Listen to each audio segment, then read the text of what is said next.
Ya está grabando. Bien, Ya, te regreso el control. perfecto.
Carlos,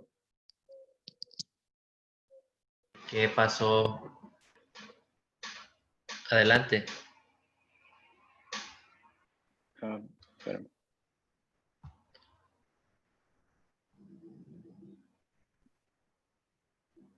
Bueno, hay que esperar que ingrese, porque pues aquí es una cuestión de que lo acepte para que ingrese. Son 5 para las 7.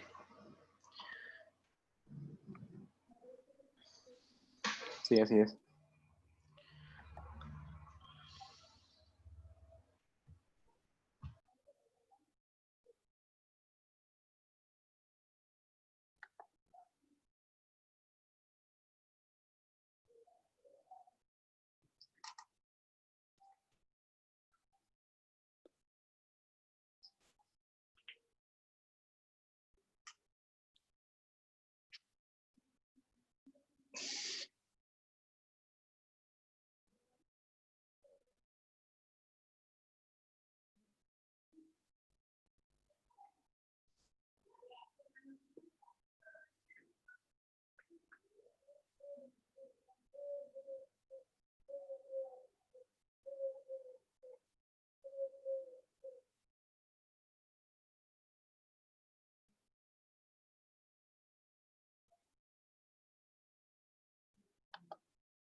¿Qué tal? Buenas tardes. En breve comenzamos. Bienvenidos.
¿Qué tal? Muy buenas tardes a todas y todos. Estamos por iniciar. Bienvenida, licenciada Rubí. Muchas gracias, buenas tardes. En breve comenzamos. Claro que sí.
Hola, ¿qué tal? Buenas tardes. Bienvenida, licenciada, a este webinar.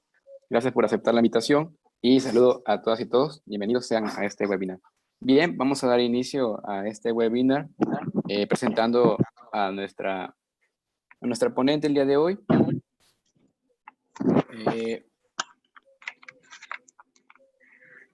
Bien.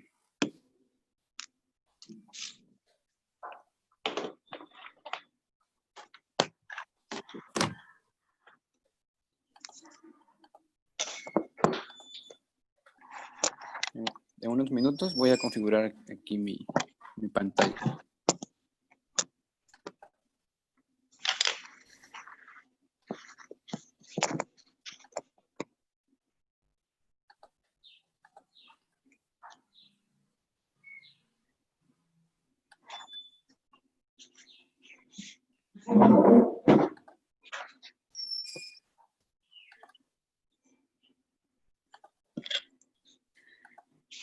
Bien, ella es egresada de la licenciatura en Derecho por la Universidad Veracruzana.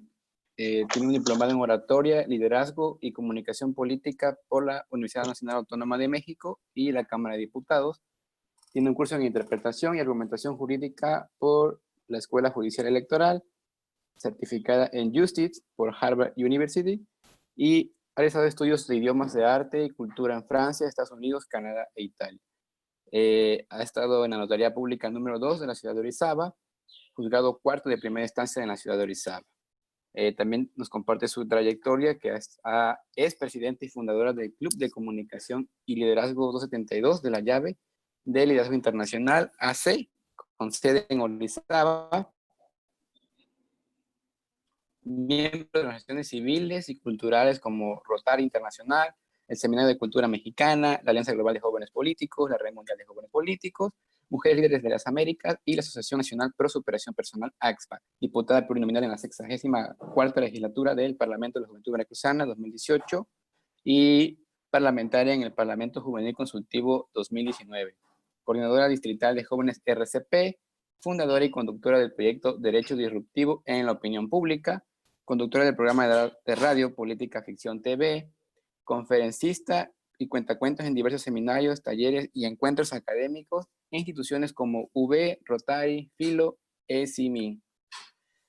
Y también ha publicado artículos y ensayos en revistas y periódicos locales como la Revista Notarial de Veracruz, Enlace El Mundo de Orizaba, México en Red, Voz Colectiva y Multinews. También ha participado en diversos modelos de Naciones Unidas, ameritando la distinción de Mejor Delegada en Vermont Tecnológico de Monterrey 2016 y Harvard Wormwood Montreal 2017. Ha participado también en diversos concursos de oratoria y debate a nivel estatal y nacional. Campeón estatal del concurso de oratoria y debate de lo Universal 2017-2019. Tercer lugar en el primer certamen continental de oratoria Voces 2030 en 2018 y subcampeona de la 8ª edición del concurso nacional de debate Una Mesa de Debate 2018. Con esto me permito y quiero decirles que estamos en buenas manos. Y licenciada Rubí, pues cedo el espacio. Sea usted bienvenida a nombre del Colegio de Ingenieros en Gestión Empresarial Veracruz y de nuestro presidente, el ingeniero Carlos Saúl Pérez Fernández.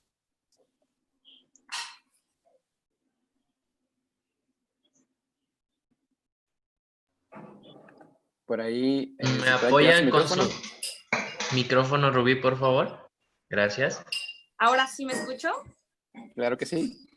Muy bien. Muchísimas gracias, Josué, por la invitación a hablar de este tema que me parece que es tan interesante. Gracias también al Colegio de Ingenieros por invitarme a hablar de este tema. Pues vamos a iniciar. Te pido, por favor, quien esté manejando las diapositivas, que pueda poner, está la portada, la diapositiva número 1, por favor.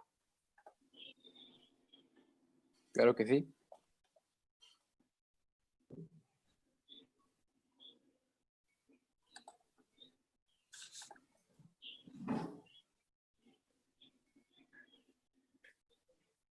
La siguiente.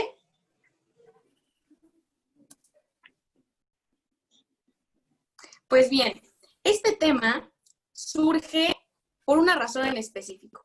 En el año 1973 se crea la ley del Instituto del Seguro Social y en esta ley se establecen ciertas normas o ciertos criterios bajo los cuales una persona se puede jubilar o puede llegar a tener una pensión. Este programa, de cierta manera, era ideal para los trabajadores. ¿Por qué? Por varios motivos.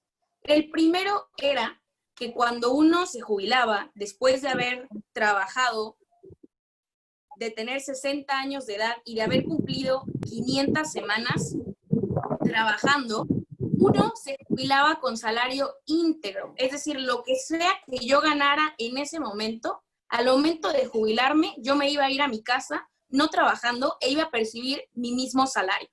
De manera que las ventajas con el 73 eran que yo recibía mi salario íntegro, que solamente se me pedían 500 semanas, que me parece que equivale aproximadamente como a unos 12 años, y se me pedía que yo tuviera 60 años de edad para que yo pudiera tener derecho a una pensión. Sin embargo, en 1997, hace unos cuantos años, hubo una reforma muy importante donde se cambió ese régimen de pensiones para ahora formar parte de una administradora de fondos para el ahorro. Es decir, que ya no estamos recibiendo como tal una pensión que era garantizada y subsidiada en buena parte por el gobierno, que el gobierno se encargaba, si bien se recibían aportaciones tanto del patrón como se recibían aportaciones del trabajador, quien aportaba más era el gobierno. De manera que quien subsidiaba y garantizaba o patrocinaba de cierta manera esta pensión era el gobierno. Sin embargo, en el año 97, el gobierno se da cuenta que estas pensiones eran insostenibles, que era demasiado lo que el gobierno se sangraba o tenía que expulsar para poder seguir pagando salarios íntegros a los trabajadores. De manera que, como fue común en este denominado periodo neoliberal, se empiezan a privatizar muchas instituciones o muchas tareas que estaban a cargo del gobierno, y las pensiones no fue la excepción. Deciden entonces que era cargarle demasiado la mano, obligar al gobierno a entregar salarios íntegros a una población que además ya se estaba envejeciendo, es decir, la población mexicana ya no iba a ser tan joven, sino que las perspectivas a años posteriores iban a hacer que la población pues cada vez vivimos más, cada vez hay más avances en las medicinas y que entonces pues cada vez había una población o un porcentaje muy importante al que había que mantener a través de una pensión. Y deciden que en lugar de hacer estas pensiones, lo que se iba a hacer es que se iba a privatizar a través de un administrador de fondos para el ahorro. Vamos, es un poco, es sencillo este tema, sin embargo, requiere de conocerlo un poco a fondo para poder explicarlo. De manera general, quiero que vean un contraste de qué cambia en el 73 y qué cambia en el 97. En primer lugar, les decía que ya no se está recibiendo una pensión, sino que lo que tú recibes es un fondo de ahorro. Más adelante les explicaré qué es un fondo de ahorro. En segundo lugar, que ya no solamente te piden 500 semanas, sino que te piden 1,250 semanas, lo que equivale aproximadamente a 25 años. Es decir, casi el triple de lo que se pedía en ese entonces. Y en segundo lugar, que uno ya no se jubila a los 60 años, sino que hay que esperar 5 años más, 65 años más. Si podemos pasar a la siguiente, por favor.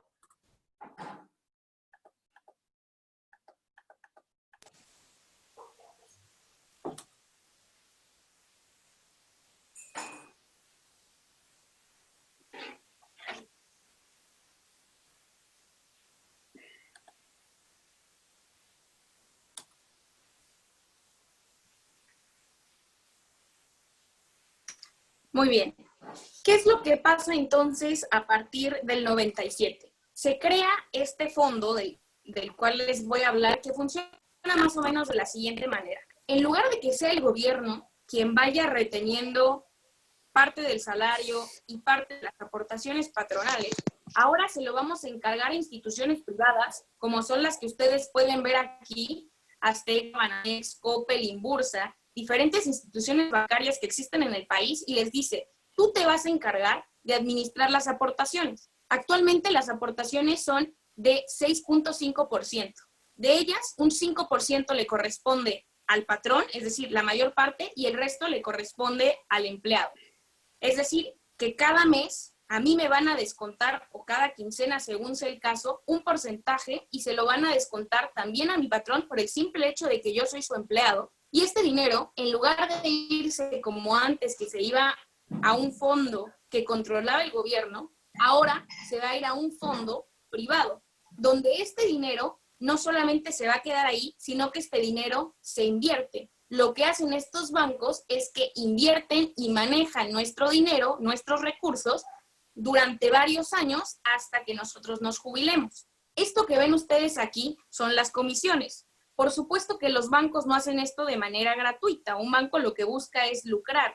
De manera que ellos dicen, yo te puedo guardar, y no solamente guardar, sino que te puedo invertir tu Afore para que tú tengas mayores rendimientos, pero para eso yo te voy a cobrar una comisión. Este es el primer problema que hay con la reforma que se vino en el 97, que las comisiones, y es uno de los temas que se están discutiendo justo ahora, de hecho fue muy prudente este tema cuando empecé a hablar de este tema, cuando me invitó Josué a hablar de este tema. No se había propuesto la reforma que se propuso hace unos días, la iniciativa que tiene el presidente de la República y que se ha propuesto por la Secretaría de Economía, de la cual hablaremos muy pronto porque es el tema pues que está más candente. Una de las críticas que se le ha hecho a la reforma del 97 y por la cual se busca cambiar este sistema de afores es que las comisiones que cobran los bancos son muy altas. Fíjense nada más, por ejemplo, la comisión que aparecía aprobada por lo menos hasta ese entonces, en el año 2020. Las pocas que nos aparecen ahí son, por ejemplo, Banco Azteca, la comisión es de 0.98, es decir, por cada peso que yo le doy a Banco Azteca, me cobra una comisión de 98, es decir, que me deja pues 2 míseros centavos. En cambio, por ejemplo, la de Pensioniste, que esa es de gobierno, es del ISSSTE, cobra pues algo muy bajo, que son 79, bajo a comparación de lo que está cobrando, por ejemplo, Banco Azteca. La realidad es que la mayoría de los bancos, de las instituciones bancarias, nos van a cobrar aproximadamente un 90% de lo que nosotros estamos invirtiendo. Este es un promedio muy alto porque el promedio de la OCDE es de 67%, lo cual sigue siendo alto, pero aún así México sigue siendo más alto. Aún el más barato, Pensioniste, sigue siendo más caro que el promedio de la OCDE. Ahora, ¿qué es lo que hacen estas instituciones privadas? ¿O por qué cobran diferentes comisiones? Porque Banco Azteca fue la que tuvo mayores rendimientos, es decir, que por el dinero que tú le dabas a guardar e invertir, Banco Azteca te lo multiplicaba, lo invertía y al final te regresaba, se supone que mayor dinero. Estas son algunas de las estadísticas que tenemos. Si pasamos a la siguiente diapositiva, podemos ver también otro dato muy interesante. Aquí nos dice lo siguiente. Además de la comisión que te van a cobrar, tu afore, tu dinero, tu cuota, se va a invertir según las diferentes afores que existen. Esto es, que no todos van a invertirse de la misma manera ni se va a invertir todo el dinero, como funcionan todas las instituciones bancarias. A esto se les llama CIEFORES. Hay 5 tipos de CIEFORES, la básica, básica 1, básica 2, básica 3 y básica 4. ¿Cómo funciona? Es según el rango de edad.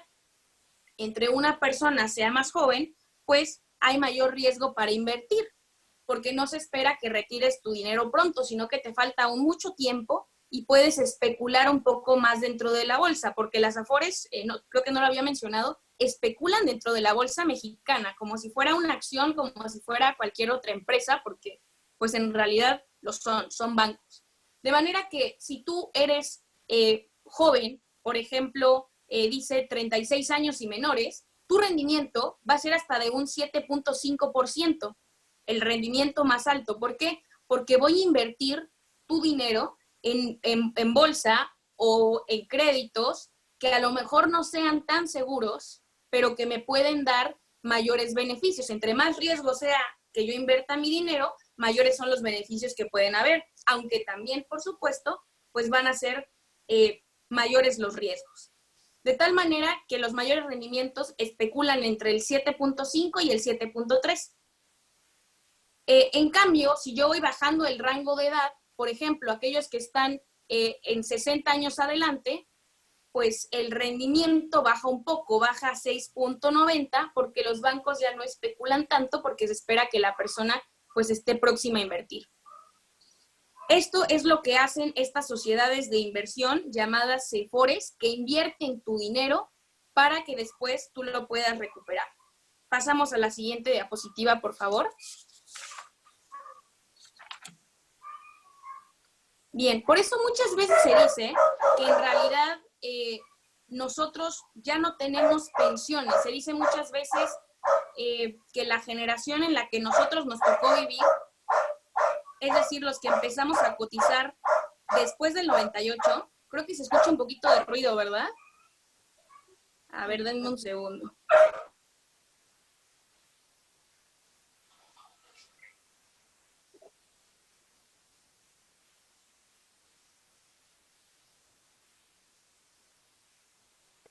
¿Ya se escucha mejor? Sí. Muy bien, gracias. Sí. Por eso se dice muchas veces que nosotros ya dejamos de tener pensiones, porque ahora no se trata de un dinero que a mí el gobierno me va a dar, sino que es el dinero que yo ahorre y que mi afore, mi administradora, invierta, o la manera en que se invierta. Si hablamos, por ejemplo, de que al día de hoy lo que se invierte o lo que juntan la mayoría de los trabajadores que tienen una afore es una cifra increíble. Según el presidente de la Asociación Mexicana de Afores, Bernardo González, el promedio de ahorro que junta un trabajador es de 70,000 pesos. Imagínense que después de haber ahorrado durante pues prácticamente toda tu vida desde que empezaste a cotizar en el seguro, tu promedio de ahorro es de 70,000 pesos. Esta es una cantidad realmente, pues, que no alcanza en absolutamente para nada. ¿Cómo es posible que después de haber cotizado tantos años, el promedio sea tan bajo? ¿Cuál es la razón? Pues que las Afores, las administradoras, se quedan con una comisión muy alta y a su vez, además de que se quedan con una comisión que, como decíamos, va de cada peso hasta en 93 centavos, dependiendo de cuál es la Afore que tú tengas, el otro problema es que las aportaciones que se hacen, pues también son menores, es decir, solo es un 6.5% las aportaciones que se están haciendo por parte del patrón y por parte del trabajador. De tal manera que las Afores han sido criticadas precisamente por no ser suficientes para la población en general. Ahora me gustaría pasar a 10 consejos que da la Afore. ¿Qué es lo básico que se debe saber cuando tienes una Afore? Lo primero es quién tiene una Afore. ¿Quién tiene una Afore? Pues cualquiera que esté cotizando para el seguro. Muchas veces cuando recién empiezan a cotizar, les dicen que tienen que esperar 3 años para que se refleje el monto que ustedes ya tienen ahorrados, porque se imaginarán que por lo menos los primeros meses, inclusive los primeros años, va a ser mínima la cantidad que ustedes están aportando, dependiendo, por supuesto, del sueldo, pero si estamos hablando de que los porcentajes son de 6.5, pues no van a ver realmente una cantidad reflejada hasta el paso de algunos años. Sin embargo, al final les voy a comentar dónde pueden checar ustedes el portal, la página, de dónde pueden ver cuánto tienen ustedes ahorrados. Eso, en primer lugar, es quién tiene una Afore. Ahora, es importante saber que no solamente aquellos que estén asegurados tienen una Afore, aquellos que no estén asegurados también pueden incorporarse al régimen de manera voluntaria. La ley del Seguro Social nos marca 2 tipos de régimen: el voluntario, que es yo, que tengo un patrón y mi patrón está obligado a darme de alta, o bien, ese es el obligatorio, o bien el voluntario, yo no tengo un patrón, yo no trabajo para ninguna empresa, yo no estoy dado de alta en el IMSS, pero yo deseo tener una pensión, así que yo cotizo de manera voluntaria. Vimos que hay diferentes tipos de Afores. Este dato que está aquí viene precisamente de la CONASAR, que es la Comisión de las Afores, que se encarga de regularles. Lo primero es que, dado que vimos que hay diferentes instituciones bancarias, tú, como trabajador, trabajadora, puedes escoger tu Afore. ¿Cómo puedes escoger tu Afore? Dependiendo de qué sea lo mejor para ti. No me importa pagar mayor comisión o hago el cálculo y veo que la comisión, por ejemplo, de Banco Azteca, a pesar de ser de la más alta, es la que tiene mayores rendimientos, o bien decido que prefiero pagar una comisión menor, aunque mis rendimientos no sean tan altos. Tú puedes decidir cuál es tu Afore, y no solamente eso, sino que tú puedes cambiar. Si tú estás en una Afore y te das cuenta de que los rendimientos no son buenos o que la comisión es muy alta, después de un año, solo debes esperar un año para poderte cambiar. ¿Qué es lo que pasa en la mayoría de los casos? Que mucha gente no sabe en qué Afore está cotizando. Está cotizando, pero ni siquiera saben cuál. ¿Qué es lo que hacen estas instituciones? Pues que te colocan en la que haya tenido mayores rendimientos y te empiezan a descontar a ti las comisiones y tú ni siquiera te das cuenta. Esto lo puedes consultar, por supuesto, en la página que les voy a comentar al final. En segundo lugar, en esta misma página, los datos que se deben de tener en el Seguro Social, pues tienen que tener tu RFC, tu CURP y tu NSS. Estos datos tú tienes que revisar que sean correctos, porque se dan los casos en que a veces estos datos pues no están bien o hubo algún error. En tercer lugar, las Afores están obligadas a enviarte tu estado de cuenta cada mes a tu dirección. Si tú no, perdón, es 3 veces al año. Si tú no recibes tu estado de cuenta 3 veces al año, entonces tú debes contactar a tu Afore para saber qué es lo que está sucediendo. Y esto le sucede a mucha gente que no sabe cómo funciona su Afore, que no sabe qué es una Afore, y pasan muchos años y hasta que ya se va a jubilar, pues se entera de todos estos datos que son importantes. Tú puedes verificar en esta cuenta, como yo les decía, cuáles son tus aportaciones y cuánto dinero llevas ahorrado. Ahora, el quinto punto es que, como decíamos, las Afores no alcanzan. De hecho, se estima que con el promedio actual que estamos teniendo, que les digo que es de 70,000 pesos, el promedio total del ahorro que se tiene, se espera que nosotros, la generación que empezó a cotizar a partir del 98, porque por supuesto quienes empezaron a cotizar desde antes, ellos siguen en el mismo régimen anterior, pero quienes empezamos a cotizar en el 98, estamos en este nuevo régimen, De hecho, se establece que quienes hayan empezado a cotizar con la ley del 73, pero después están trabajando, por ejemplo, quienes ya tenían años trabajando antes de la ley del 98, se dice que están en un régimen mixto o que ustedes pueden escoger cuál de los dos regímenes quieren tomar. Es obvio que van a preferir el número 1 porque se van a estar jubilando con un porcentaje de 10%, es decir, la pregunta ya está ridícula. Sin embargo, aquellos que empezamos a cotizar a partir del 98, se dice que con este promedio que nosotros estamos teniendo de ahorro, solo nos vamos a poder jubilar con el 30% de nuestro salario. Ya no el 100, sino el 30%. Menos de una tercera parte de con lo que se jubilaban anteriormente las personas que estaban con la ley del 73. Entonces, una de las recomendaciones que nos hacen las propias instituciones es realiza aportaciones voluntarias para que entonces el dinero que tú tengas ahorrado sea mayor. Vamos a volver a qué es esto de las aportaciones voluntarias. Bueno, dice, apóyate en nuestras calculadoras para saber cuánto puedes ahorrar. Todo eso lo pueden encontrar en la página que les voy a comentar al final. Debes designar también a tus beneficiarios. ¿Qué pasa muchas veces en un país como México, donde la mayoría de los mexicanos no hacen testamento? 8 de cada 10 mexicanos no tienen un testamento porque muchas veces pensamos que todavía estoy joven, que no me va a pasar nada, que el testamento es para los viejitos, y la realidad es que mucha gente fallece y no deja un testamento. ¿Qué pasa si yo no dejo un testamento y si además no tengo un beneficiario? Pues sin duda tiene solución, pero voy a obligar a mis parientes a seguir un juicio de intestado, voy a obligarlos a hacer trámites burocráticos. Lo ideal, aunque tú no tengas un testamento, es muy importante que tú designes como beneficiarios ante el IMSS y ante tu Afore a tus hijos, a tu esposa, etc. Bueno, ahí te da los siguientes tips de, bueno, si quieres cambiar tu Afore, puedes verificar el rendimiento, puedes utilizar los servicios en línea que te ofrece tu Afore y puedes acercarte a pedir más información. Si pasamos a la siguiente lámina, por favor. Bien, en este punto es importante destacar lo siguiente. Decíamos que en la ley del 73 la jubilación era a los 60 años. Es importante, bueno, hacer esta acotación, porque, bueno, siempre decimos que ahora lo que nos pide la ley es que sean 65 años.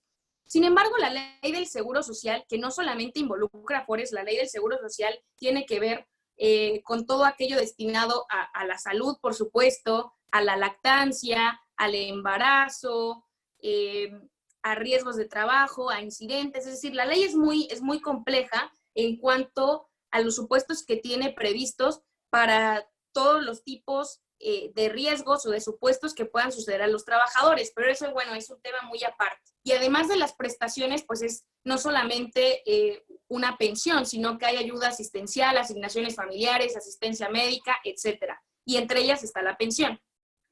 Pero es importante destacar que hay dos tipos de pensiones o jubilaciones, la cesantía y la vejez. La cesantía, como se entiende, perdón, creo que está invertido en debe decirlo al revés, no sé por qué está invertido en este cuadro, pero la cesantía, como el nombre lo indica, es a los 60 años. Y la vejez es a los 65 años. Sí, de hecho está un poquito mal, no sé qué me pasó aquí no sé si se movió o si tuvo un error por ahí en esta tabla comparativa, pero lo correcto es lo siguiente. Cesantía se refiere a 60 años. Para la cesantía, ¿qué se pide? En primer lugar, que tengas 60 años. En segundo lugar, que hayas cotizado lo mismo, 1,250 semanas, que la mayoría de los trabajadores, un 70% de los trabajadores que están cotizando al día de hoy, jamás llegan a estas semanas, por las razones que veremos a continuación. Y se te pide otro requisito indispensable, que estés privado de trabajos remunerados. Es decir, para que yo me pueda jubilar a los 65 años, perdón, a los 60 años, tengo que estar privado de trabajos remunerados. Si no, solamente me puedo jubilar hasta los 65. Los requisitos son los mismos, se te piden las mismas semanas. Ojo, el hecho de que tú cumplas las semanas que te están pidiendo por parte del Instituto del Seguro Social no significa que vas a adquirir una pensión. Para empezar, ya dijimos que olvídense los que empezaron a cotizar a partir del 98 de una pensión del 100%. Y en segundo lugar, el hecho de que tú llegues a las semanas no significa que vas a tener tu pensión completa. Ahora veremos por qué. Y además, como les decía, muy pocos son los que llegan a tener las semanas que se piden.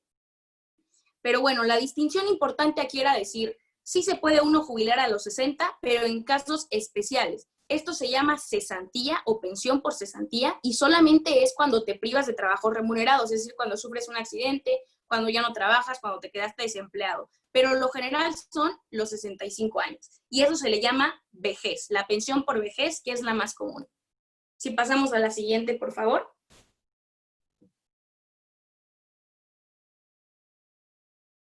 Bien, estas son algunas tablas de lo que les comentaba de los rendimientos. De mi lado izquierdo tienen los tipos de Afores, Banamex, Azteca, como les comentaba, Inbursa. De estos que yo tengo a la vista, el único de gobierno es Pensioniste, porque como les decía, el gobierno da la posibilidad de que sea una institución pública, como es esta, o de que sea una institución privada. La realidad es que las que trabajan mejor y tienen mejores rendimientos son las privadas, pero por supuesto son las que tienen las comisiones más altas. Y este es el rendimiento anual que te da aproximadamente, es decir, del dinero que tú tienes te lo voy a multiplicar en este porcentaje. Pasemos a la siguiente, por favor.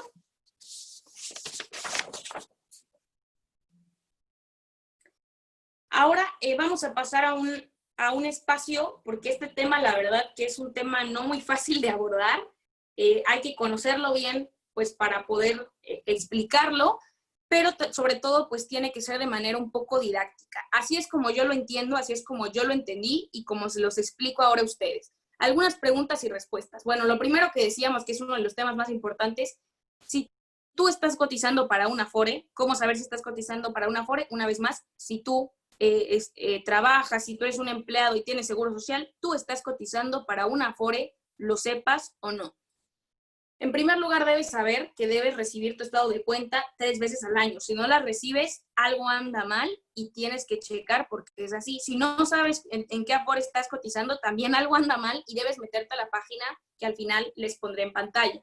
Bueno, se recomienda que se hagan las aportaciones voluntarias o aportaciones adicionales. Hay 2 tipos de aportaciones. ¿Cómo funcionan? Bien, están las aportaciones adicionales a corto plazo y a largo plazo. Las aportaciones a corto plazo se invierten durante 2 meses. En cambio, las aportaciones a largo plazo tienen una inversión de 5 años. ¿Por qué es así? Porque uno puede retirar dinero de su Afore. Como ven en la siguiente pregunta dice, ¿puedo retirar dinero de mi Afore? Sí, sí se puede, pero solamente en 2 casos excepcionales. Uno, por matrimonio, cuando te vas a casar puedes pedir al Afore, oye, es mi dinero, dame de mi dinero para que pueda utilizarlo para casarme. Y en segundo lugar, por desempleo. Estoy desempleado, entonces necesito dinero, no me importa que se lo tenga que quitar a mi Afore o a mi pensión, no tengo otra opción.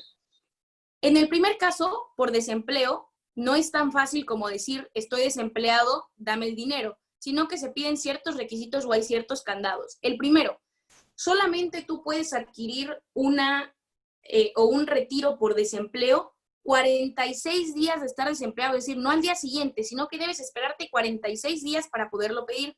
Y en segundo lugar, te piden que mínimo hayas cotizado por 3 años sin haber, por supuesto, no se puede, sin haber tenido algún descuento. Si no, no es posible hacerlo.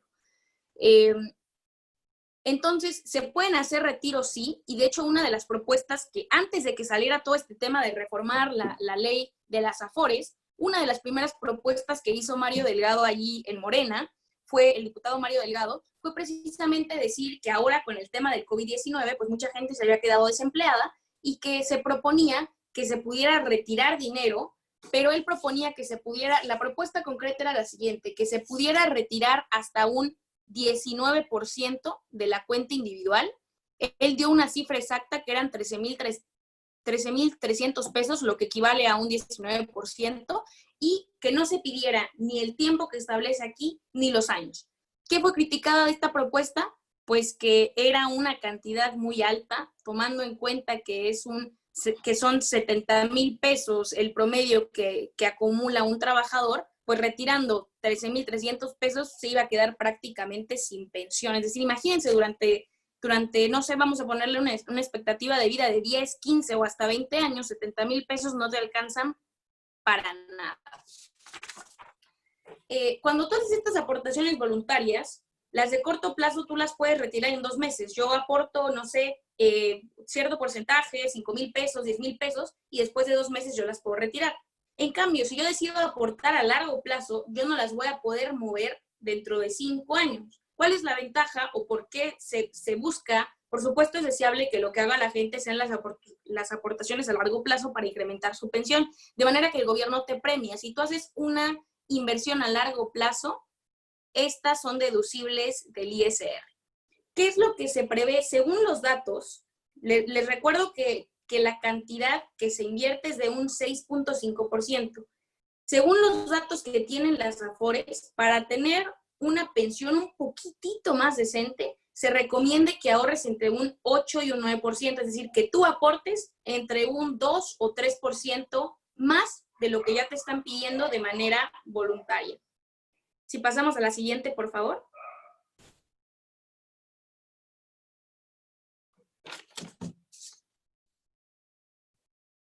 Bien, ¿cuáles son los problemas en general que hay con las AFORES? Bueno, el primero, la razón por la cual aproximadamente desde un 60 hasta un 86%, ustedes saben que cuando se trata de gráficas o de números siempre hay muchas variables. Yo les decía, más o menos el promedio es de 70, pero hay estimaciones que van hasta el 86% y las menos al 60%, no logrará pensionarse, es decir, no va a tener el suficiente dinero para hacerlo. ¿Cuál es la razón? Bueno, en primer lugar, en el mercado mexicano, la mayoría de los mexicanos, 60% de los mexicanos trabajamos en el sector informal, es decir, para empezar ni siquiera estamos cotizando, solo un 40% de los mexicanos cotiza, el resto no lo hace. Y el resto de los mexicanos que sí están en el sector informal, no significa, perdón, en el sector formal, no significa que lo estén siempre. La mayoría de los mexicanos está oscilando entre la formalidad y la informalidad, entre el outsourcing, el freelance y etcétera. ¿Cuál es el otro problema? Pues que cuando tú no alcanzas no solamente el monto, sino que no alcanzas las semanas que pide el gobierno, que son 1,250, la ley establece, esto es muy importante porque es lo que pasa en la mayoría de los casos. Si yo no alcanzo las semanas, como casi siempre pasa, entonces el gobierno pues no me va a poder decir tu pensión es de tanto, sino que el gobierno me va a dar una pensión mínima garantizada. Es decir, cuando yo no alcanzo el monto que me pide el gobierno, el monto que sería el salario mínimo jubilarme, ya no con mi salario, olvídalo, pero con el salario mínimo, el gobierno me dice, bueno, te voy a dar una pensión mínima garantizada. La pensión mínima garantizada es de 3,080 pesos. La mayoría de nosotros va a tener una pensión mínima garantizada. ¿Qué es lo que pasa cuando sí alcanzamos nosotros lo contrario de la pensión mínima garantizada? ¿Qué pasa cuando nosotros sí alcanzamos las 1,250 semanas? Supongamos que ya tenemos 65 años, bajo esta ley, por supuesto, ya alcanzamos las 1,250 semanas. El gobierno nos da 3 opciones. Nos dice, tú podrás pensionarte cuando hayas cumplido los requisitos y para ello tendrás 3 opciones. Una renta vitalicia, un retiro programado o un seguro de supervivencia. Es decir, tu Afore te dice, tú has ahorrado tanto dinero, supongamos, vamos a ponerle un poquito más que el promedio, porque recordemos que el salario mínimo en México pues es muy bajo. Supongamos que tú ahorraste unos 100,000 pesos. Tu Afore te dice, estos 100,000 pesos son tuyos. ¿Cómo los quieres invertir? ¿Quieres que yo te dé una renta hasta que tú llegues a morir? Esta renta pues va a ser según el dinero que tú tienes. Es decir, si tú tienes 100,000 pesos, vamos a ponerte una expectativa de vida de, no sé, 20 años. Si te estás jubilando a los 65, vamos a ponerte que te vas a morir a los 85, aunque la expectativa de vida del mexicano es mucho más baja, pues te voy a dar tanto que te va a alcanzar para toda la vida tener una renta. O bien retiros programados, que tú me digas, quiero retirar tanto dinero cada cierto tiempo. O un seguro de sobrevivencia. Este se contrata, por ejemplo, por riesgos de trabajo, de invalidez, por cesantía, etcétera, y es también una ayuda asistencial. Si pasamos al siguiente, por favor. Bien, de manera que como vimos hay muchísimos problemas con las AFORES, realmente es un tema muy controversial, porque como vimos, para empezar el dinero no alcanza, las comisiones son muy altas, se pide una edad pues un poco alta, considerando que la expectativa del mexicano son como 73, 75 años, la mayoría de los mexicanos no llegan, entonces decía yo que primero Mario Delgado, diputado de Morena, propuso que se hicieran estos, dada la contingencia, estos retiros. Pero después estuvo un poco en boga el tema de las Afores y entonces se hizo una nueva propuesta. ¿Qué pasó en esta nueva propuesta? Bueno, se propuso lo siguiente. Lo voy a resumir porque es tan solo una propuesta, ni siquiera hay todavía una iniciativa de ley. Los datos que yo tengo no los pude revisar de una iniciativa, sino que es lo que el propio presidente ha comentado y el secretario de Economía. ¿Cuáles son las propuestas? Por supuesto, la propuesta es que el sistema que tenemos es insostenible. La mayoría de los mexicanos no solo no va a tener una pensión digna, un 30% que solamente se va a poder pensionar con el dinero que tiene, sino que la mayoría de nosotros ni siquiera la vamos a alcanzar y nos vamos a tener que ir por la pensión mínima garantizada que da el gobierno. Entonces ellos dicen, bueno, vamos a arreglar los problemas. Dicen, en primer lugar, vamos a bajar los años de cotización.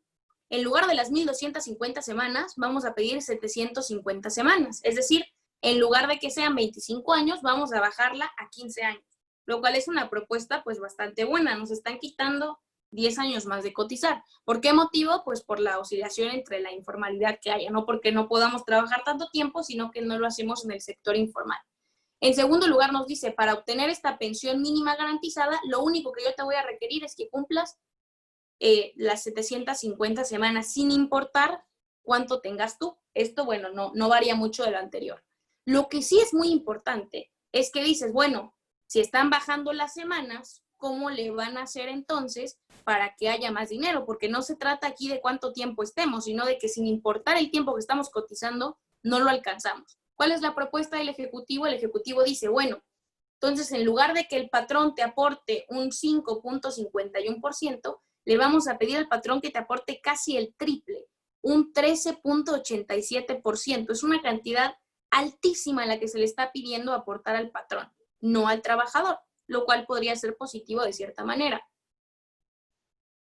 El otro punto importante es que habrá una aportación del gobierno, es decir, ya no solamente va a aportar el patrón, sino que en el caso de las personas que ganen menos de 4 salarios mínimos, que el salario mínimo estaba, la última vez que lo revisé, como en 126 pesos, 123.22 pesos diarios la última vez que lo revisé.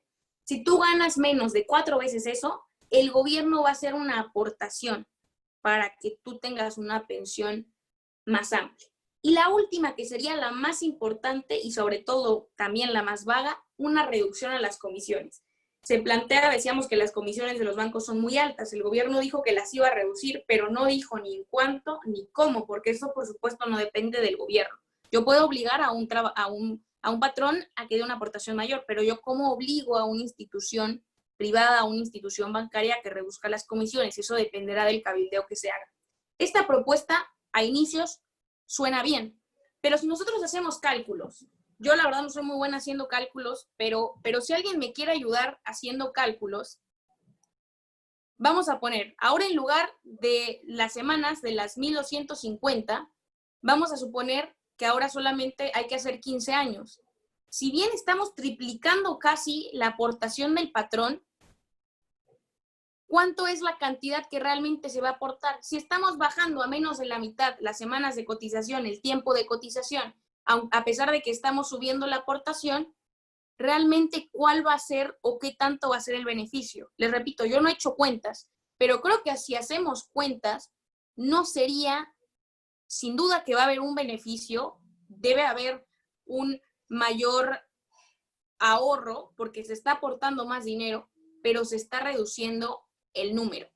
Esta propuesta ha tenido muchísimas críticas. En primer lugar, decir, bueno, es muy vaga, todavía no hay una iniciativa, habría que esperar a ver la iniciativa, pero sobre todo el hecho de decir que se están bajando demasiado las semanas y lo más grave, que se le está cargando muchísimo la mano al patrón. Para el trabajador, pues perfecto, yo no tengo que pagar nada, pero a los patrones les estamos cobrando muchísimo. Si de por sí ya tenemos un sector informal, un sector que no desea contratar gente, un sector que se va por el outsourcing o el freelancing para evitar tener que darles estas prestaciones, pues ahora si te estoy poniendo una carga mayor para tu aportación, pues más va a ser, en lugar de ser un incentivo, pues va a hacer que los patrones no quieran contratar más gente. Me parece que hay una última diapositiva.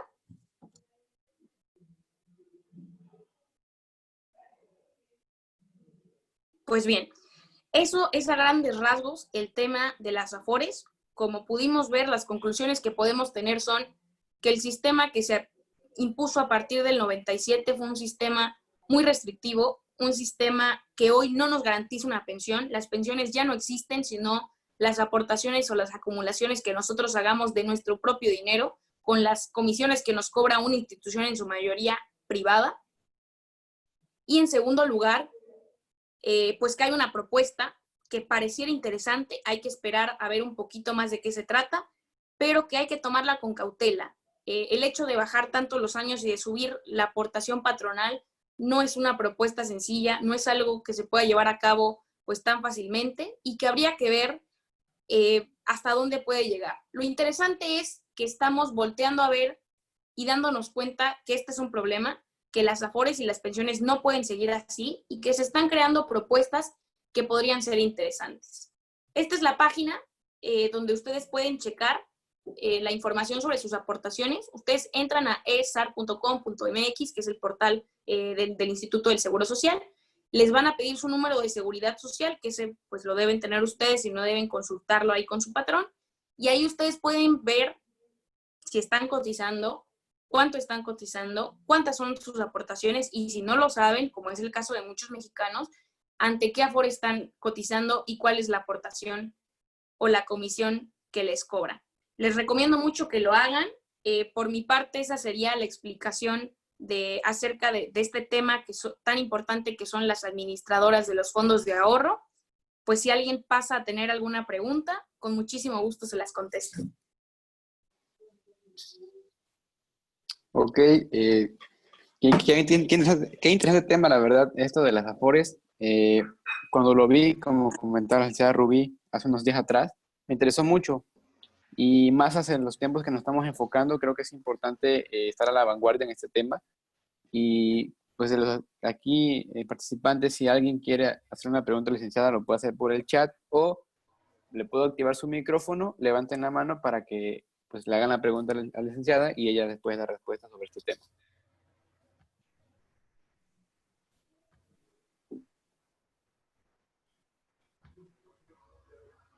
Patricia, ok, te tengo el micrófono. Gracias. Buenas noches, Rubí. Un gusto saludarte. Excelente ponencia como siempre y para mí es interesante saber de este tema. Y una de las preguntas que tengo es ¿qué pasa cuando el patrón de las aportaciones que debe de darse no las hace? Por ejemplo, uno está laborando y a veces no tiene uno la prioridad de checar o las cotizaciones o cómo se está manejando en el Afore, pero te das cuenta que a lo mejor un año o dos el patrón no está cotizando, no está haciendo las aportaciones. En ese caso, ¿se puede demandar o qué pasa ahí? Hola, Pati. Gracias por acompañarnos el día de hoy. Me da mucho gusto verte también y te agradezco tu pregunta. Es una pregunta muy importante porque se ha dado el caso. Uno podría pensar, bueno, eso casi no debe pasar o a lo mejor hay que ser un patrón muy, muy malo, ¿no? Para hacer esas cosas, pero sí pasan. La realidad es que sí pasan. ¿Cuál es la manera de saber? Lo primero es darse cuenta de que están pasando. ¿Cómo me puedo dar cuenta? Revisando. Como tú dices, muchos no tenemos la costumbre de revisar nuestras aportaciones. Si yo entro a este portal, yo puedo saber cuánto estoy aportando yo y cuánto está aportando mi patrón. Y ahí me puedo dar cuenta de si mi patrón aportó o no aportó los porcentajes que le correspondían. Porque pues como a todos, a veces el Instituto de Seguro Social pues no se da cuenta. Esto es como en el SAT, tú puedes evadir impuestos durante muchos años y a lo mejor el SAT no te cacha, pero cuando el SAT te cache, pues entonces sí vas a tener un problema y sí se te va a poner una multa. Lo mismo pasa aquí. Si tú no te das cuenta, a lo mejor el INSS, tu Afore se dé cuenta, pero muchísimos años después.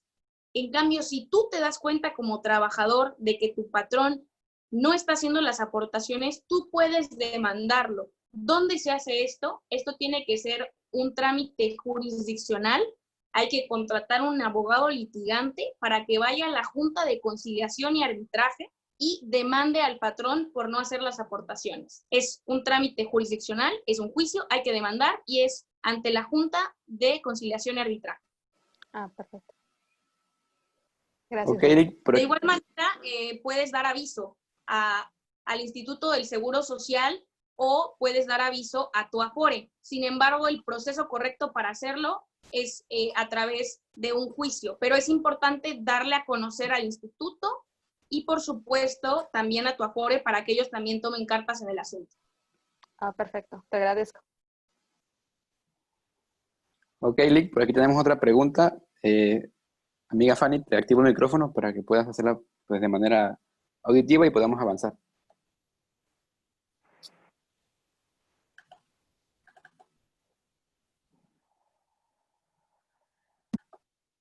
¿Ahí me escuchan? Claro. Sí. Ah, ok, muchísimas gracias. Sí, yo tengo una duda. Fíjate que, bueno, yo utilicé el fondo de vivienda, pero veo que en mi estado de cuenta todavía dice dinero de ahorro para el retiro. En este caso, ese dinero se sigue reinvirtiendo.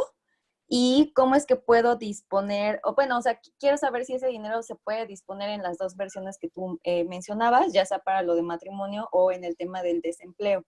¿Cómo es que funciona o tiene que estar como que junto vivienda más fondo de ahorro? Bien, pues mira, en ese tema, otra de las, mencionaba yo que no solamente se trata del tema de las pensiones, sino que hay otros beneficios que aporta el Seguro Social. Entre ellos también está pues lo que conocemos como Infonavit, que es la vivienda. Infonavit tiene, por decirlo así, un porcentaje apartado para cuando tú haces uso de alguna de las prestaciones que da. Infonavit no es solamente comprar una habitación. Mucha gente cree que con Infonavit yo puedo comprar una casa o que Infonavit me da una casa. No es así. Infonavit a mí te presta dinero para que tú compres una casa con un particular, te presta una parte del dinero, te presta para mejoras, etc. Es decir, el propio Infonavit tiene diferentes maneras de hacer préstamos de dinero. Lo que el Infonavit hace es eso, un préstamo.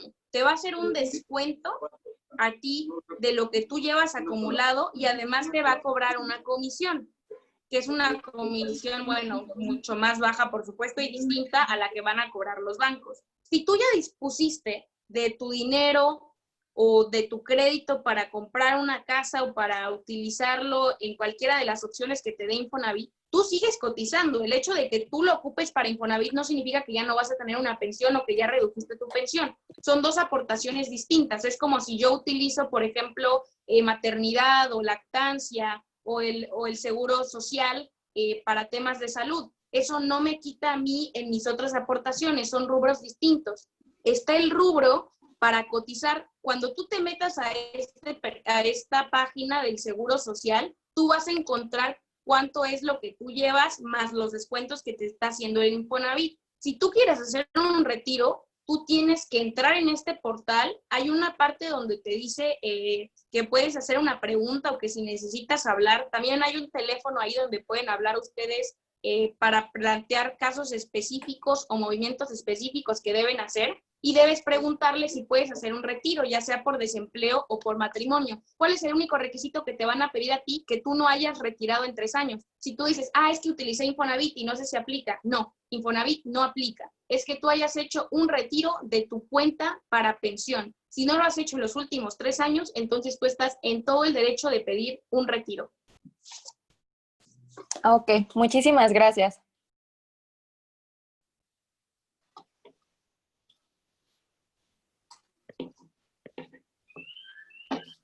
¿Alguien más que desea hacer otra pregunta?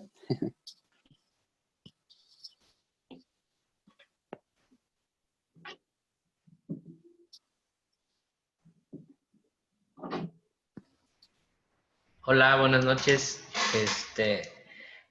Muchas felicidades. Fue un tema muy interesante. Yo tengo una pregunta. ¿Qué consejo o cuál es, bueno, ahorita en la actualidad, pues estamos ya en este nuevo modelo, ¿no? Donde pues ya no tenemos como tal asegurada una pensión pero existe el Afore.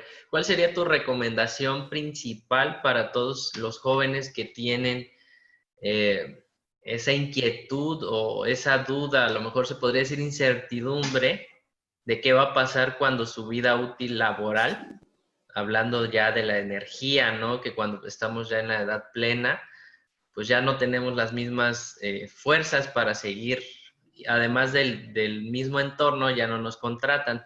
¿Cuál sería la recomendación que tú les o nos harías a nosotros los jóvenes en este sentido? Gracias. Muy bien. Pues lo primero es conocerlo. Yo creo que a muchos nos pasa que no sabemos, sobre todo los que somos jóvenes, no sabemos cómo funciona nuestro Afore. Los que ya tenemos un trabajo seguro, los que estamos cotizando, pues muchas veces no sabemos que nos retiran dinero, pero no sabemos para qué. Entonces lo primero es informarte a dónde se va el dinero que me retiran, quién me lo retira, cuánto estoy aportando, y estar al pendiente. Yo creo que el portal es la mayor recomendación que yo daría. Tienes que saber cuánto dinero tienes tú en tu Afore y sobre todo hacer cálculos. Ahí decíamos que esta propia página te da una calculadora donde tú puedes decir, a ver, si mi salario es de tanto y si yo voy a cotizar durante tantos años, me imagino yo, o mi estimado es tantos años, y si yo me quiero retirar, no sé, por ejemplo, que yo diga, mi salario es de, no sé, 20,000 pesos mensuales, supongamos, ¿no? Que me va bastante bien. Y yo digo, bueno, ya no pido jubilarme con 20,000 pesos mensuales, pero mínimo quiero unos, no sé, 8,000 pesos mensuales.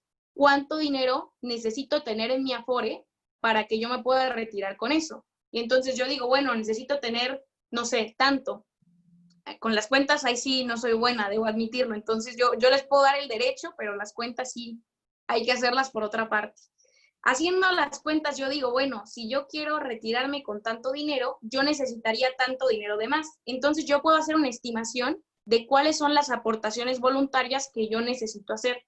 Por eso es que las aportaciones voluntarias son muy importantes. Cuando yo estaba leyendo por primera vez sobre este tema, yo dije, no, pues no conviene, la verdad es que no conviene tener un Afore. Yo dije, mejor yo hago mi ahorro y ahí se queda. Y la verdad es que sí, sería mejor si yo hiciera mi propio ahorro y yo lo manejo como yo quiera y no tomo ninguna comisión. El problema es que no es así. El problema es que es obligatorio que yo aporte a mi Afore. Entonces, si es obligatorio que yo aporte un Afore, si no tengo otra forma más que esa, pues yo creo que lo mejor que nos queda es saber invertir nuestro dinero, hacer aportaciones voluntarias y tomar ese como nuestro fondo. Estar al pendientes de cuál es nuestra Afore, cambiarnos si no funciona, ver nuestras cuentas. Mucha gente, conozco muy poquita gente a la que le llegan sus estados de cuenta a su casa. La mayoría de las personas no le llegan porque ni siquiera sabe que es su derecho tenerlas. Entonces, exigir lo que yo tengo derecho y hacer mi cálculo de cuánto quiero yo tener en un futuro en mi retiro.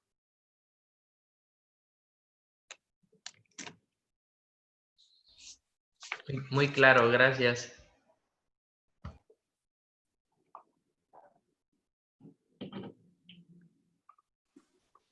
Bueno, voy a aprovechar que está el espacio y que estás tú aquí, amiga. Preguntarte, esto que hace unos días, porque medio lo leí, sobre la reforma a lo que es el Afore, ¿es tan viable a que se dé o que no se dé y depende de qué? Sí, la verdad yo no creo que esta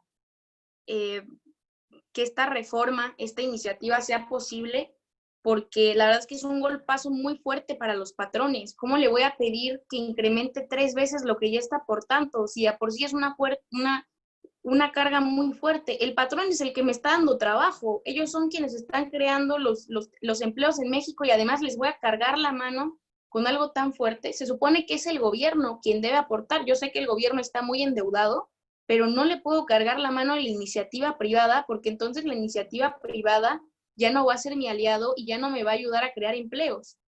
En segundo lugar, creo que habría que ver, la primera crítica que se le ha hecho a esto es que solo han sido como que lo que ha dicho el presidente y lo que ha dicho el secretario de Hacienda. No es nada oficial, no hay ninguna iniciativa, no hay algo redactado, no ha pasado tampoco por la oficina jurídica del presidente para poderlo tomar ya como un hecho. Es decir, él no es abogado, Es decir, él puede hacer una propuesta, los diputados pueden hacer una propuesta, pero no todos los diputados son abogados, por eso tienen ellos a sus asesores. El asesor es quien realmente se da cuenta que esto vaya conforme a la ley, porque si yo hago una propuesta, por más buena que sea, pero la ley lo prohíbe o la ley no me lo permite, pues entonces desde ahí va a ir para atrás. Ese es el primer filtro.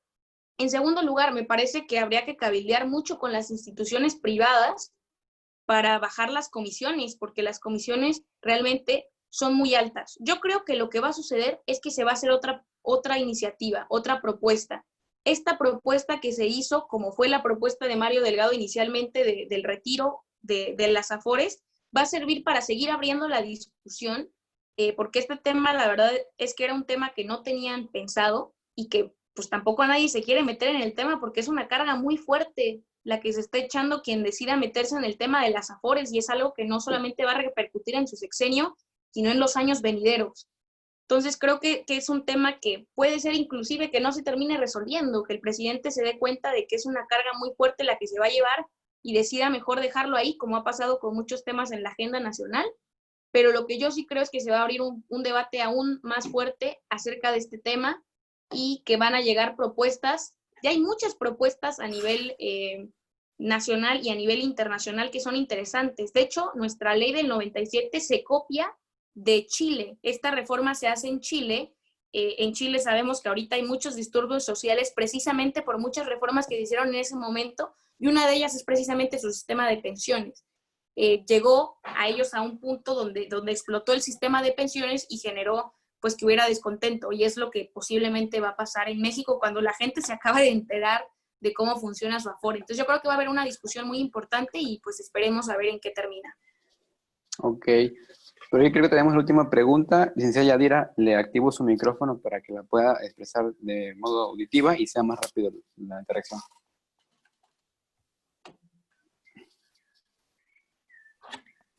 Gracias. Felicidades, licenciada.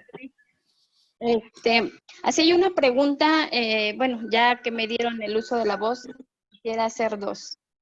Primera, entonces, ¿tú crees conveniente que independientemente de que contemos o no con un salario, nosotros sigamos aportando para el Afore? Sí, claro. Licenciada, es muy importante, es una buena pregunta. Es muy importante que se hagan aportaciones individuales. Si nosotros nos confiamos solamente con las aportaciones que estamos haciendo nosotros de manera obligatoria y la que nos hace nuestro patrón, no nos va a alcanzar. Les recomiendo hacer cuentas, ver cuánto dinero llevan ustedes ahorrado, y se van a dar cuenta que se van a quedar con algo pues mísero, ¿no? Que no les va a alcanzar, vaya, ni para los primeros años. Imagínense el promedio que son 70,000 pesos. Eso se te acaba, no sé, a los primeros 2, 3 años. Entonces sí es importante hacer aportaciones voluntarias. Realmente no hay de otra. Hay que tomar las Afore como nuestra cuenta de ahorros. Eso es lo que es una cuenta de ahorros obligatoria. Entonces, pues no nos queda de otra más que ahorrar lo que más podamos. Gracias. La otra inquietud, por ejemplo, a nosotros recién que entró la reforma, sí nos empezaron a descontar y nos llegaban nuestros estados de cuenta de Afore, pero como por el 2000, yo creo que el patrón hizo la aportación que 3 hasta 5 años posiblemente, pero de ahí ya no sé nada, o sea, ni supe cuánto tuve o cuánto ahorré en el Afore, ni si existe todavía ese dinero, o qué pasaría con el destino de ese dinero. Ok, eso lo puede usted checar en este portal, y en caso de que no le aparezca en este portal ingresando su número de seguridad social, hay una línea de atención. Sí es muy importante que usted sepa qué pasó con ese dinero, porque muchas veces pasa que cuando se cambia de un régimen a otro, los que empezaron a cotizar antes del 98 y después empiezan a cotizar con la ley del 98, pues que por ahí se genera a lo mejor, pues supongo que, no sé si un traspapeleo o si allá tienen que hacer muchos trámites en el IMSS, y a veces sucede que no tienen bien las cuentas o que hay una alteración. Eso le ha pasado a muchos que se han jubilado recientemente. Me ha tocado ver casos que me dicen, bueno, es que antes del 97, según yo tenía tanto ahorrado, y resulta que después de la reforma se actualizan mis números y me cambian la aportación que yo tenía. Sí es importante que usted, la única manera de saberlo es entrando al portal o directamente hablando con algún ejecutivo que le pueda dar respuesta. Ok, muchísimas gracias, licenciada Rubí. Excelente. Al contrario, gracias y gusto en saludarla. Igualmente.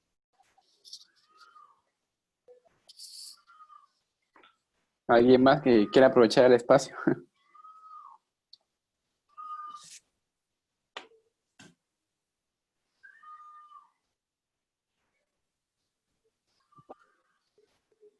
Y no nos queremos ir, seguimos preguntando.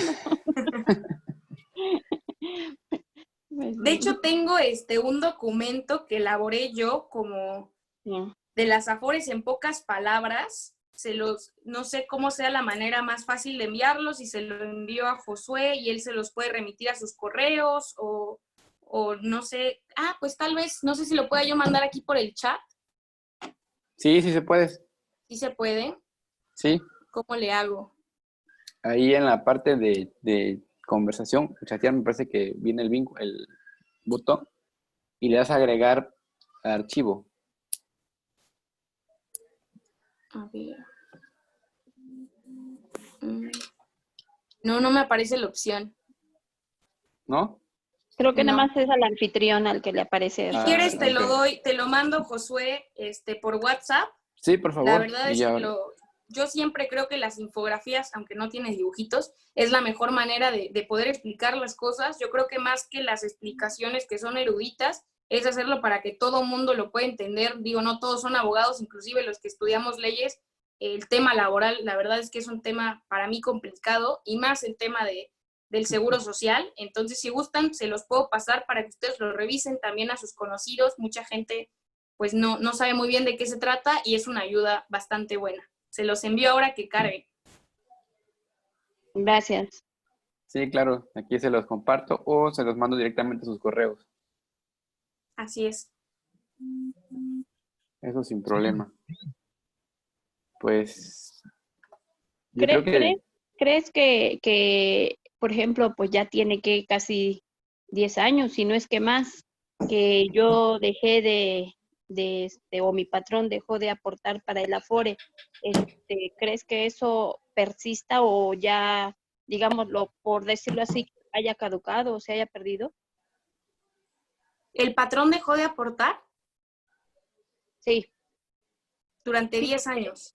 sí, ya tiene tiempo, porque te digo, en los estados de nómina aparecía descuento Afore, y de buenas a primeras dejó de aparecer en la nómina y apareció otra vez el IPE. Uh-huh. No se tendría por qué perder ese dinero. Ese dinero debería seguir apareciendo ahí. Lo más seguro es que, como le digo, haya habido algún problema, algún malentendido en ese momento en que cuando se hace el cambio, yo creo que ahí hubo, no sé qué problema tuvieron ellos tras papeleo, no lo sé. Y entonces muchas veces hubo confusión o datos erróneos. Ese dinero debe estar ahí y usted tiene que exigirlo, es su derecho que ese dinero siga apareciendo ahí, no tiene por qué haber ninguna razón para que ese dinero haya desaparecido, pero yo creo que definitivamente usted tendría que tal vez acudir a alguna oficina para que le expliquen qué fue lo que pasó. Ok, muchas gracias. Ya la última. Sí, claro. Si llegara a haber algún saldo a favor, ¿qué me recomiendas? ¿Que lo saque o siga yo aportando ya de plano? Yo opino que se debe aportar. Yo creo que los retiros deben ser solamente en casos excepcionales, realmente casos donde estemos muy urgidos de dinero, desempleados y digamos, voy a retirar. De otra manera, no es recomendable retirar porque además creo que no lo mencioné, pero te sancionan cuando tú retiras. Creo que tengo aquí el artículo específico donde dice cuál es la sanción.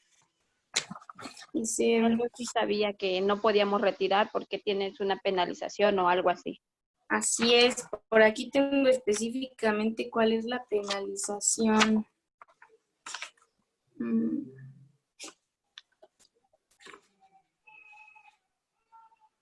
Bien, no lo encuentro No lo encuentro ahora, pero sí hay una penalización durante algunas semanas por retirar. Entonces, digo, además de que te ponen trabas para retirar, te ponen una penalización donde te empiezan a hacer descuentos. No tengo específicamente ahora el dato de cuánto es, pero sí, no es recomendable retirar por ese motivo. Además de que te baja el dinero que ya tienes, te ponen una penalización. Entonces, lo mejor es utilizarlo como un fondo de ahorro, la verdad, no tocarlo hasta que nos jubilemos. Muchas gracias. Rubí, perdón, ¿y cuando se trata de una aportación voluntaria, también aplica eso? ¿Esa penalización para retirarlo? Sí, depende de si es una generalmente las aportaciones voluntarias, como decimos, no tienen penalización, porque esa la estás haciendo tú y es tu dinero y se supone que tú lo haces para disponer, pero decíamos que hay dos tipos de aportaciones, las de a corto y a largo plazo. Si yo intento quitar una de a corto plazo, simplemente no me van a dejar. Perdón, una de largo plazo, que son 5 años, no te van a dejar y te van a penalizar. Ok. Si es de Las corto plazo, no hay problema. Ok. Las de corto plazo, bueno, si hago la aportación, ¿cuánto me generaría de interés aproximado? Dependiendo No de la sé cantidad. exactamente, sí, no sé exactamente cuánto se generaría de interés, pero esas tienen 2 meses. Después de 2 meses tú las puedes retirar. No sé exactamente, habría que hacer el cálculo específico. Ok, gracias.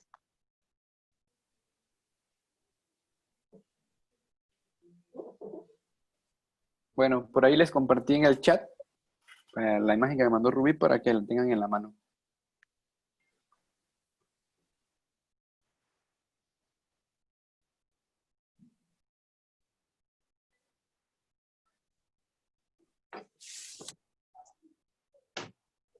No hay nada. No, Es una imagen, es una imagen. No. no No aparece aparece. nada.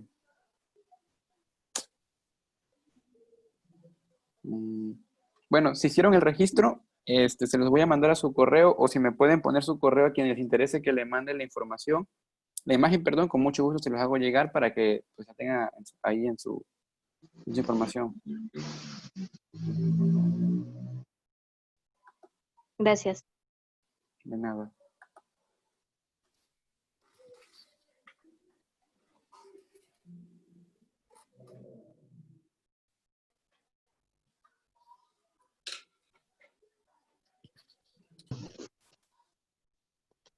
Bueno, pues yo creo que hemos llegado a la etapa culminante de este webinar, que la verdad, muy interesante. Rubí, felicidades y te agradezco que hayas aceptado la invitación para que se haya llevado a cabo este webinar.